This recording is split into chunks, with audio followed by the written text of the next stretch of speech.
Of all the clan medium mechs to appear in Technical Readout 3050, there is one that surpassed the rest in public awareness amongst the player base of Battletech. While it had worthy stablemates, none captured the attention quite like this vicious 50-ton combatant that would originate from Clan Hell's Horses. Though some may find humor in its appearance, or in its loadouts, it is undeniably the case that to be the one that is forced to face the storm of power it can unleash is to face almost certain doom. In this video, we are going to be covering the ultimate medium mech Alpha Striker of the Clan Invasion era. A machine so astounding its impact on the setting has never vanished. The Nova.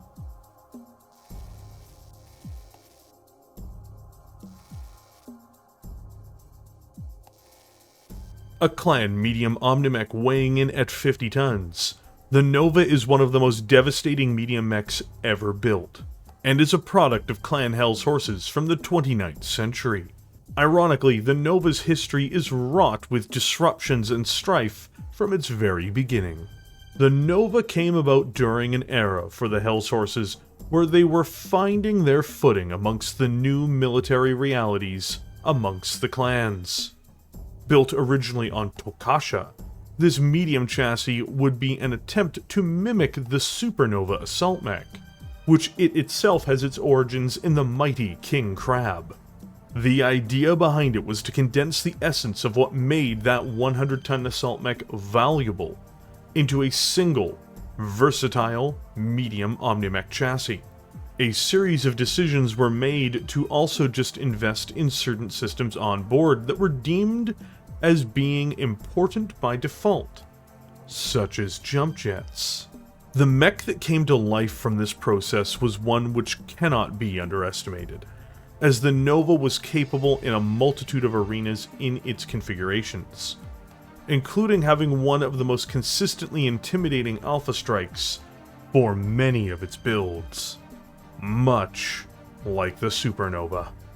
Where things would go awry and nearly caused the complete decline of the Nova came in the early 30th century, when Clan Hell's Horses found itself at odds with Clan Ghostbear. The two would clash, and the horses would be swept aside on Tokasha, resulting in the complete loss of their manufacturing centers there.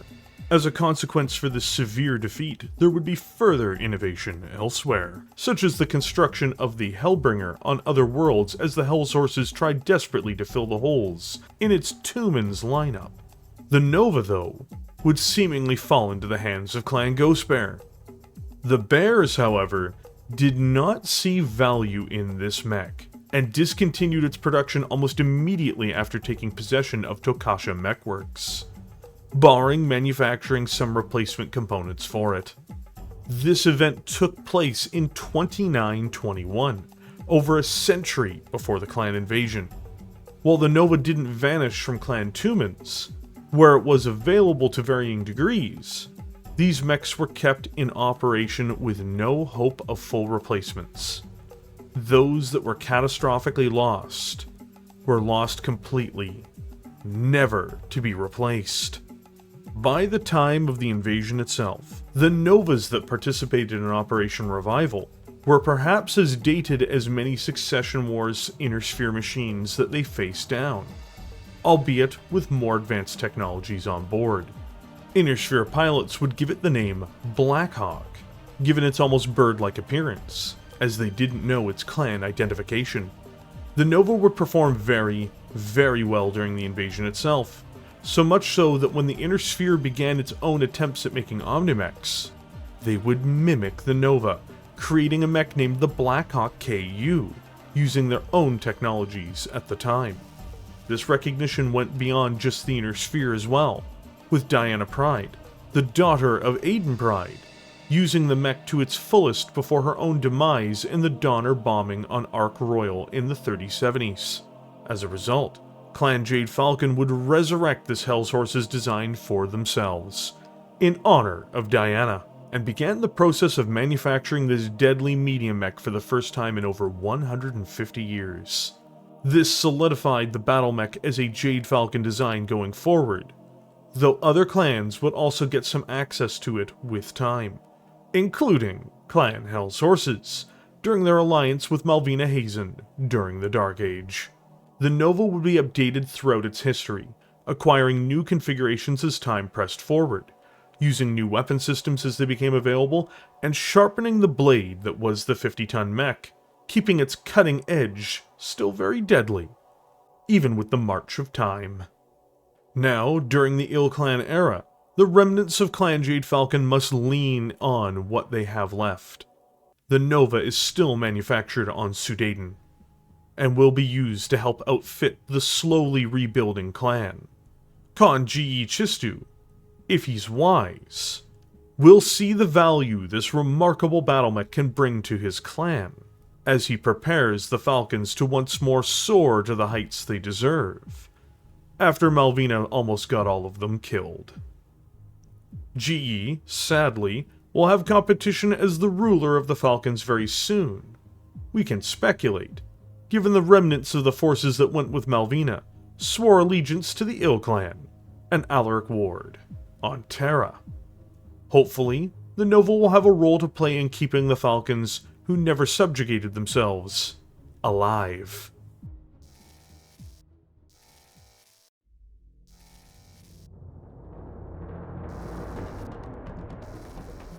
The 50-ton clan Omnimech known as the Nova, or by the Inner Sphere as the Blackhawk, brings an assortment of options to the battlefield. For its weight, it is adequately armed while taking into account all other factors. As an Omnimech, it is dependent on Omnipod space in order to equip its weapons loadouts. The Blackhawk has a respectable 16 tons of this vital volume, meaning it can be equipped with an array of smaller or even heavier weapons as needed, depending on the end goal of the design in each of its configurations. While not the most heavily gunned medium mech, it is gunned enough, and with the chassis' other virtues, this space can be used to create some fantastic machines. Nothing exciting is put in place of the chassis' internal structure, as it uses standard materials rather than endosteel. This trend is also repeated for its gyro and cockpit. Where things do get more interesting, however, is in its arrangement of heat sinks. The Nova invests, for its tonnage and mech type, more into its heat sinks as a base form than many of its peers, as it assumes in most configurations it will use them. This means that the Nova has 4 tons of additional double heat sinks on board, giving it a cooling capacity of 28 every turn, which is not insubstantial. It will need this cooling factor as well, considering some of its more heat-driven configurations. Finally, when it comes to its electronic systems, the Nova is served with a CH-3B communications package, as well as a Virson Omega V TTS targeting and tracking system. These onboard systems in their various forms serve in giving the Nova the combat computer trait, which in the advanced rules is exceptionally powerful, reducing heat levels on board, making the Nova in essence have 2 free clan double heat sinks. Again though, this is only in the advanced rules. On top of this, it has the narrow or low profile quirk, making it harder to do direct damage to it as well. The Nova is exceptionally well served by its quirks. The Blackhawk has a mixed level of mobility. For its tonnage, it lends towards the Inner Sphere average, and is slightly slower than some of its clan counterparts. But it does have benefits inherently built into its maneuverability with the addition of jump jets. Powered by a 6.5-ton 250XL Model SF2 Fusion engine, the Blackhawk can reach a maximum speed of 86 km per hour, which translates into 8 movement points in the tabletop game. As an added benefit, it has 5 clan standard Type A2 jump jets, leading to it leaping up to 150 meters, or 5 movement points in the tabletop game. The XL engine does mean that it is more vulnerable to engine destruction due to having critical spaces for it filling its side torsos. However, as it is a clan XL engine, the complete loss of one torso will not spell its immediate demise. This mobility means it can generate reasonable defensive bonuses on movement alone, and with its powerful leaping ability, it can navigate obstacles, escape combat, or pressure enemies. In short, the Nova's mobility, though not exceptional, is vital to the success of the battle mech in all of its forms. The Nova doesn't contribute much either in critical space or excessive amounts of tonnage to its physical protection, and as a consequence it has protection that is best described as being simply adequate. Covered in 10 tons of standard plating, noted as being Forge Type HH30, the Nova has a respectable, but not overwhelming, 160 points of armor. This is very much comparable to its contemporaries in the Inner Sphere, though the most extreme examples of armored protection and additional upgrades in this theater are beyond its reach. When combined with its maneuverability, the Nova is a perfectly survivable mech. The fact that none were manufactured between 2921 through to 3073, and they were still available in some numbers during that time, goes to prove that this battle mech at the very least is capable of slipping through trials in major battles, and emerging on the other side in at least a retrievable state. The variant which on its surface closely resembles its progenitor the most, the Supernova, the prime configuration of the Nova in practice is a very different machine. First, all of its weapons are mounted between its two arms. Much like the Supernova, its weapons are entirely built on lasers as well, but instead of focusing on Clan ER large lasers, the Nova, not having anywhere near the same tonnage and a radically different battlefield role in regard to its mobility and armor, would downgrade these to lighter, more manageable lenses. Before discussing its weapons in full, however, it's important to note that the Nova Prime does go on to install 4 more Clan double heatsinks, raising its cooling capacity, pre-quirks, to 36 every turn. This is vital, and still inadequate for alpha striking, but it does make it more able to handle the outrageous amount of temperature it may sustain, because the Nova Prime is armed and equipped with 12 Clan ER medium lasers, divided between its two arms. These weapons exert an enormous amount of heat, approximately 30 per arm, but they also do catastrophic levels of damage to targets should they all hit. Clan ER medium lasers do 7 points of damage each, almost as much as an Inner Sphere large laser, which means one fist can land the upwards of 42 damage. When firing them all together, the Alpha Strike in theory can do 84 points of damage, which is enough to make an Atlas shy away from an engagement with this little monster. The problem is, of course, that generates 60 points of heat in doing so, provided it doesn't move or jump, which would badly overheat the mech and make it extremely vulnerable to its other opponents. This isn't the end of the world.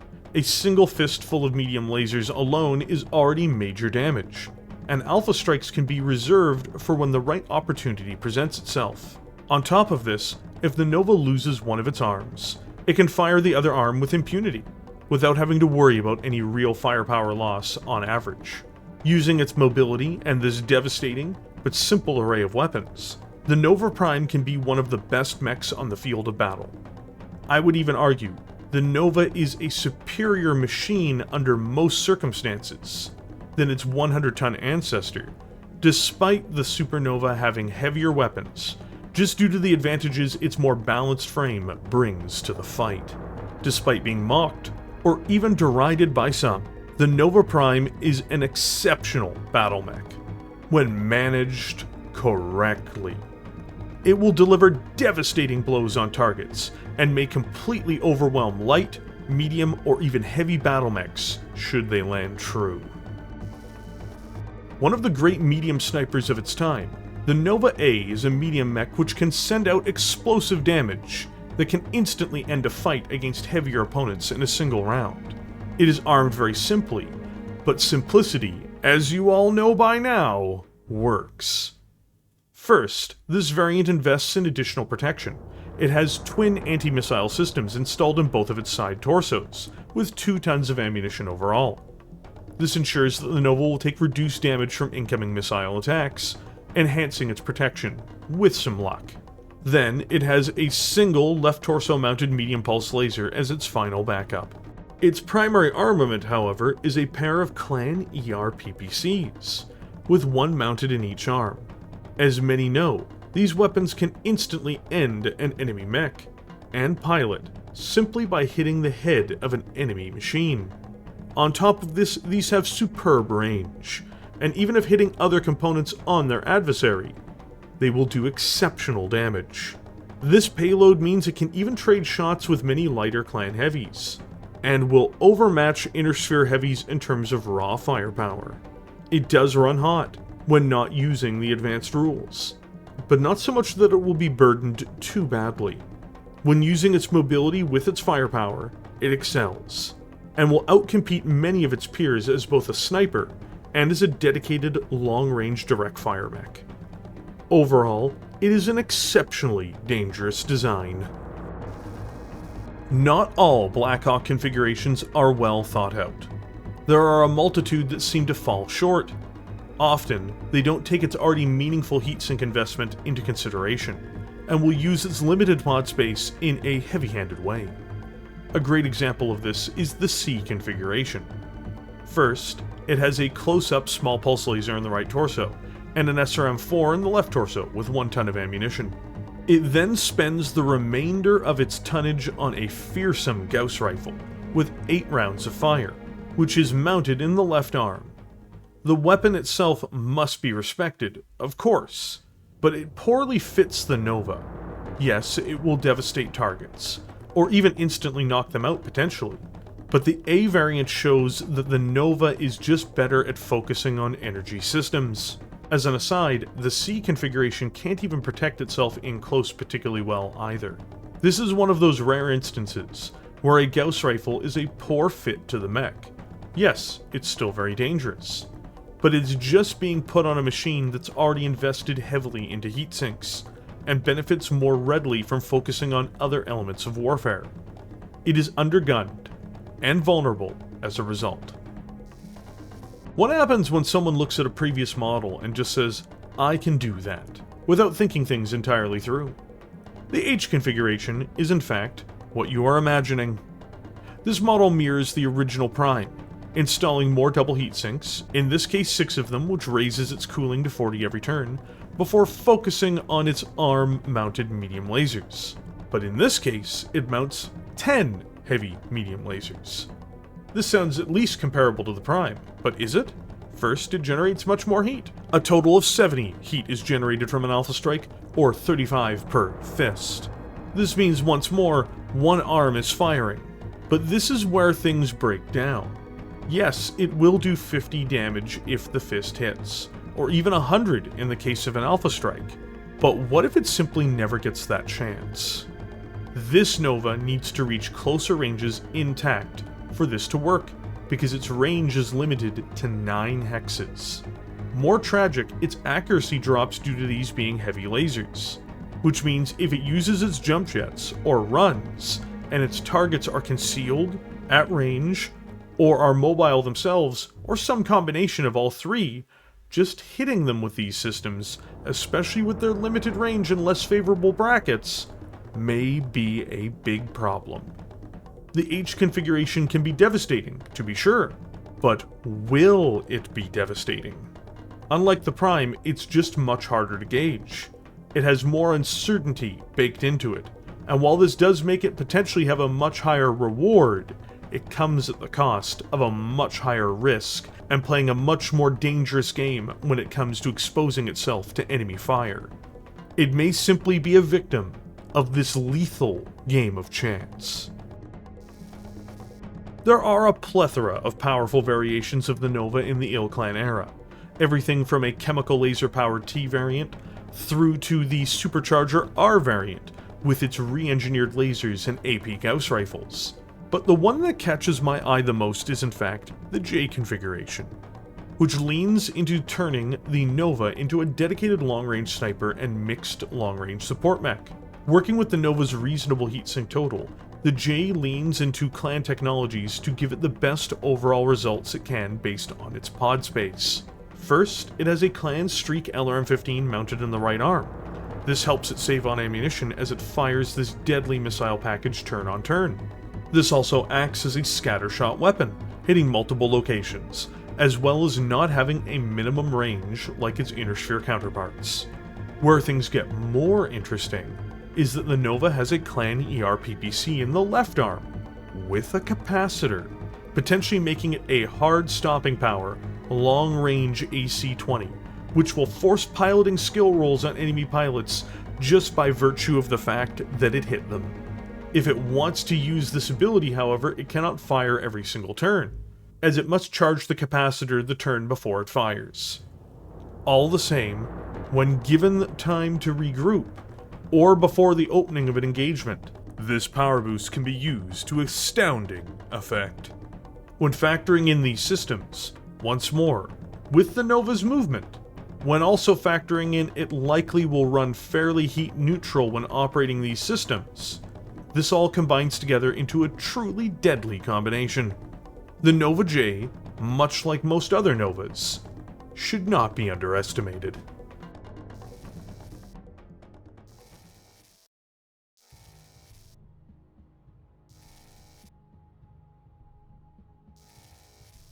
The Nova is, in my view, the most recognizable and powerful clan medium of its time. While it may face stiff competition from the Stormcrow and several other medium mech designs, these mechs don't capture the imagination the way this squat 50-ton killer does. It is both mocked, yet inversely feared, when managed correctly, in its most striking and prominent configurations. The configurations that lean into the core chassis' strengths in movement, traits, and heat management, to be clear. It can unleash some of the most destructive attacks even possible for a medium mech. Battletech isn't just a story, or a game, of charging headlong into battle. It is about mitigating risks, using movement, terrain, heat, and a keen understanding of the odds. The Nova is perhaps one of the ultimate predators in this hunting ground. It is quick enough to keep up with mobile battles. It is protected enough to be hard to remove, especially when factoring in its speed and terrain. It has the ability to jump, being able to reposition as needed.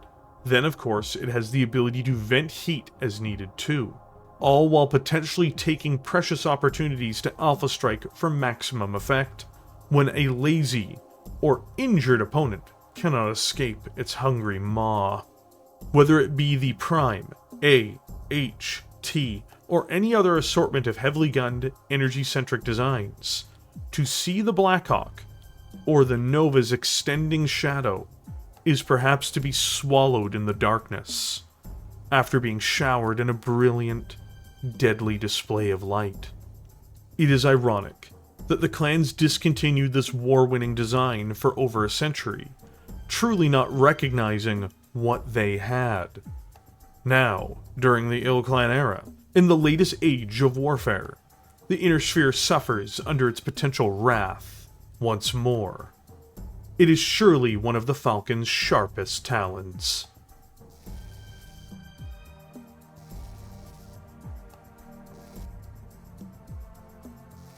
The death of the incompetent is the death of a feeble progeny, and a testament to our glorious method.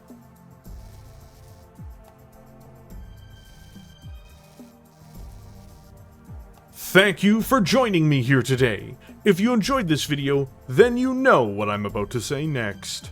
Don't forget to like it, and consider subscribing to the channel. I have an assortment of lore videos and battle mech overview videos on this channel, and you'll be happy with the content, I think. Beyond that, as always, a huge thank you to the YouTube members for this channel. What I do here would not be possible without your support, and I'm always grateful for it. If you'd like to join as a member and support what I do, feel free to hit the join button and come aboard, because this content is really only made possible because of viewers like you. And with that, I will catch all of you in the comments section below.